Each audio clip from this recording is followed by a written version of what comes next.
হঠাৎ সামনের মাঠটা থেকে সমস্ত অন্ধকার কেটে গিয়ে সারা মাঠটা তরল আলোকে প্লাবিত হয়ে গেল।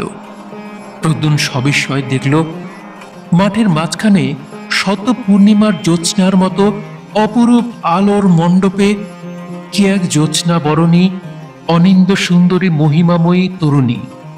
তার নিবিড় কৃষ্ণ কেশরাজি অযত্ন বিন্যস্ত ভাবে তার অপূর্ব গ্রীবাদেশের পাশ দিয়ে ছড়িয়ে পড়েছে।